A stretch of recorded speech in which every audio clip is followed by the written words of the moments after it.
केजरीवाल के करीबी को तिहाड़ भेजने की तैयारी। गोपाल राय और बड़े नेताओं पर गिरी गाज।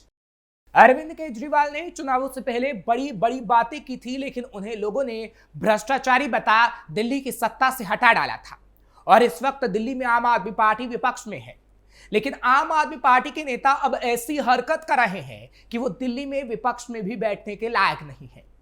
केजरीवाल के करीबी नेता ने तो ऐसा बयान दे डाला कि अब उनका तिहाड़ जाना तक तय है। नमस्कार, कैपिटल टीवी देख रहे हैं आप, मैं हूं आपके साथ हर्ष भारद्वाज।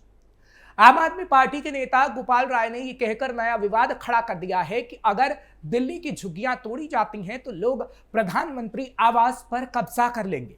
वो जंतर मंतर पर दिल्ली में झुग्गियों को तोड़ने के मामले में आयोजित एक कार्यक्रम को संबोधित कर रहे थे। बीजेपी ने इसे अराजक और राष्ट्रद्रोही सोच का प्रमाण बताया है और कहा है कि इस तरह की आक्रामक और उग्र बयानबाजी से किसी भी नेता को बाज आना चाहिए। गोपाल राय ने आरोप लगाया है कि बीजेपी ने चुनावों में झुग्गी वालों को आवास देने की बात कही थी, लेकिन आज उनके आवास तोड़े जा रहे हैं। उन्होंने कहा कि इससे बीजेपी की असलियत सामने आई है और यह साफ हो गया है कि वो गरीब जनता का साथ नहीं बल्कि कुछ अमीर लोगों के साथ खड़ी नजर आ रही है। राय ने दिल्ली सरकार पर गरीबों का अधिकार छीनने का आरोप लगाया। वहीं दिल्ली बीजेपी के प्रवक्ता प्रवीण शंकर कपूर ने कहा कि एक लोकतंत्र में किसी राजनीतिक दल के द्वारा इस तरह की अपील किया जाना लोकतंत्र के खिलाफ है। उन्होंने कहा कि गोपाल ने भीड़ को जिस तरह प्रधानमंत्री आवास में घुसने और उस पर हमला करने की बात कही है, यह आपत्तिजनक है और आप नेताओं की राष्ट्रद्रोही सोच को दिखाता है और गोपाल राय को अब तिहाड़ भी भेजा जाए। फिलहाल ये कहा जा रहा है कि जिस तरह से गोपाल राय ने बयान दिया है, अब वो वाकई तिहाड़ जा सकते हैं। ऐसा होगा या नहीं ये आपको बताएं, लेकिन उससे पहले दिल्ली में हो रही झुग्गी की सियासत को भी समझ लेना चाहिए। दिल्ली में झुग्गी बस्तियों की टूट पर राजनीति। दिल्ली में अवैध बस्तियों पर चल रहे बुलडोजर पर बीजेपी आप में तकरार है। मुख्यमंत्री रेखा गुप्ता ने कहा है कि यह ध्वस्तीकरण अदालत के आदेशों के अंतर्गत किया जा रहा है, सरकार इसमें कुछ नहीं कर सकती। लेकिन आम आदमी पार्टी के नेता संजय सिंह और सौरभ भारद्वाज इस पर लगातार बयानबाजी कर रहे हैं और तो और केजरीवाल भी मैदान में है। इन नेताओं का कहना है कि सरकार ने झुग्गियों की जगह नए मकान देने का वादा किया था, लेकिन झुग्गियों को तोड़ा जा रहा है। ऐसे में सवाल है कि क्या झुग्गी झोपड़ियों के टूटने पर यह राजनीति आम आदमी पार्टी को दिल्ली में एक बार फिर से नया राजनीतिक अवसर प्रदान कर सकती है क्या? अरविंद केजरीवाल फिर से होंगे कामयाब। दरअसल अरविंद केजरीवाल ने अपनी राजनीतिक यात्रा इसी तरीके से झुग्गी वालों के मुद्दों को उठाकर की थी। उन्होंने लोगों के बढ़े बिजली के बिल देने से साफ इनकार करवा दिया था और लोगों से वादा किया था कि सत्ता में आने पर वो बिजली बिल माफ करा देंगे। वो बिजली के खंभों पर चढ़ गए थे और बिजली के तार काटने तक लग गए थे। इसी तरह पानी और स्वास्थ्य जैसे मुद्दे उठाकर उन्होंने अपनी राजनीति को आगे बढ़ाया था। हालांकि वो सफल भी हुए थे और दिल्ली के मुख्यमंत्री भी बने। दिल्ली की सत्ता से विदाई लेने के बाद अरविंद केजरीवाल दिल्ली की राजनीति में सक्रिय नहीं है, लेकिन आम आदमी पार्टी हर मुद्दे पर बीजेपी सरकार को घेरने की कोशिश कर रही है। कभी बिजली कटौती तो कभी पानी की सप्लाई। बारिश में पानी ना निकलने पर वो प्रवेश वर्मा को घेरती है तो स्कूलों की फीस बढ़ने पर शिक्षा मंत्री पर हमले कर रही है। लेकिन क्या आम आदमी पार्टी इन झुग्गी झोपड़ी के मतदाताओं को एक बार फिर अपने साथ जोड़ने में कामयाब हो सकेगी? ये भी एक बड़ा सवाल है, क्योंकि अवैध झुग्गियों पर बुलडोजर चला तो अरविंद केजरीवाल अपनी पूरी टीम के साथ पुनः दिल्ली में दाखिल हो गए और यहां के सियासी दंगल में जोरदार पलटवार के अंदाज में नजर आए।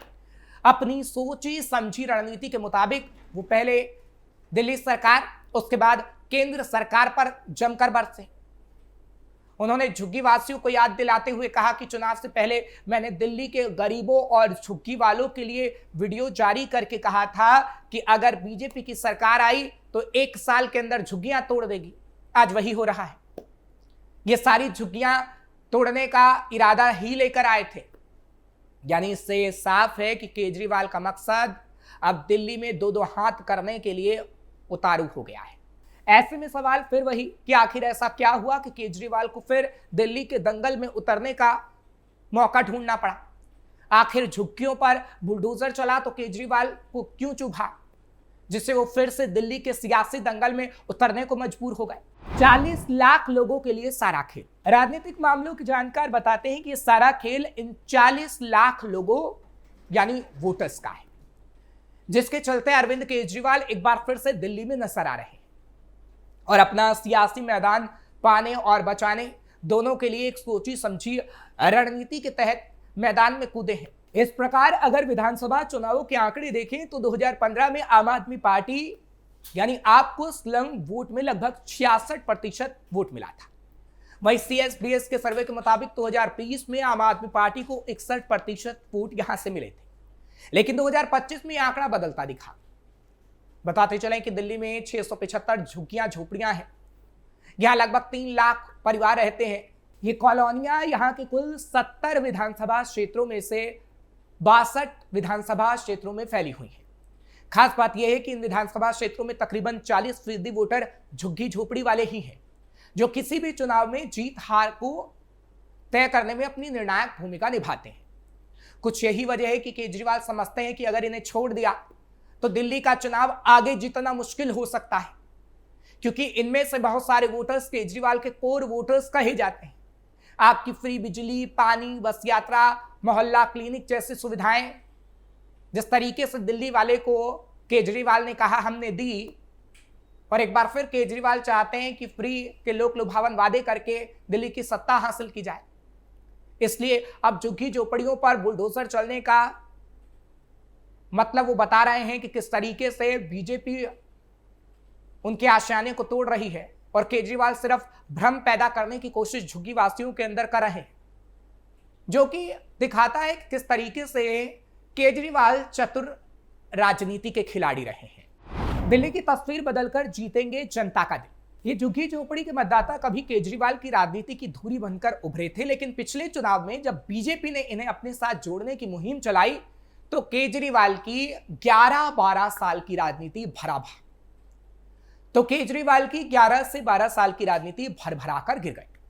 इन्हीं मतदाताओं की कीमत पर बीजेपी ने दिल्ली की सत्ता पाई है।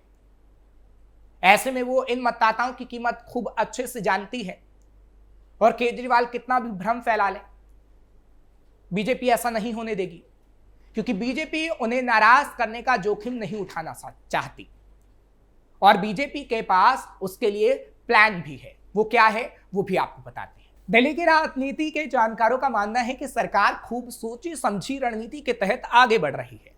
वो दिल्ली को एक विकसित देश की राजधानी के तौर पर विकसित करना चाहती है। अगर दिल्ली को विकसित देश की राजधानी बनाना है तो उसमें झुग्गियों को लेकर बड़ा फैसला लेना होगा, क्योंकि झुग्गियां कहीं फिट नहीं बैठती हैं। ऐसे में अदालत के आदेश से ही इन्हें हटाया जा रहा है। केंद्र सरकार पूरे देश में गरीबों को प्रधानमंत्री आवास उपलब्ध भी करा रही है। दिल्ली विधानसभा चुनावों के पहले भी केंद्र सरकार ने ऐसा ही किया था, जब 4300 करोड़ रुपए की लागत से दिल्ली के लगभग 1700 गरीब परिवारों को आवास उपलब्ध कराए थे। जिन मद्रासी कैंप की बस्तियों को तोड़ा गया है, उनके गरीबों को भी दिल्ली सरकार ने आवास उपलब्ध कराए। विकास और वोट बैंक साथ साथ, यानी आने वाले समय में भी बीजेपी ऐसे गरीब परिवारों को आवास उपलब्ध कराकर एक तरफ तो दिल्ली से झुग्गी झोपड़ियों का सफाया करना जारी रखेगी, वहीं दूसरी तरफ उन्हें आवास उपलब्ध कराकर उनके पास गरीबों का दिल जीतने का भी प्लान तैयार है। सरकार की मंशा इस बात से भी साफ दिखाई देती है कि नरेला सहित जिन इलाकों में डीडीए के पास जमीनें उपलब्ध हैं, वहां पर इस तरह के निर्माण भी किए जा रहे हैं। आने वाले समय में ये गरीबों का नया ठिकाना बन सकते हैं, जिसके बाद केजरीवाल के पास बीजेपी के खिलाफ बोलने का कोई मौका नहीं रहेगा और केजरीवाल को मुंह की ही खानी पड़ेगी। जिस तरीके से दिल्ली विधानसभा चुनाव में उन्होंने मुंह की खाई है और जिस तरीके से वो भ्रम फैलाने की कोशिश एक बार फिर से दिल्ली में कर रहे हैं, वो रणनीति अब केजरीवाल की काम नहीं आने वाली। फिलहाल आपको ये खबर कैसी लगी कमेंट सेक्शन में जरूर बताएं। खबर को लाइक शेयर करें, कैपिटल टीवी को सब्सक्राइब करना मत भूलिएगा।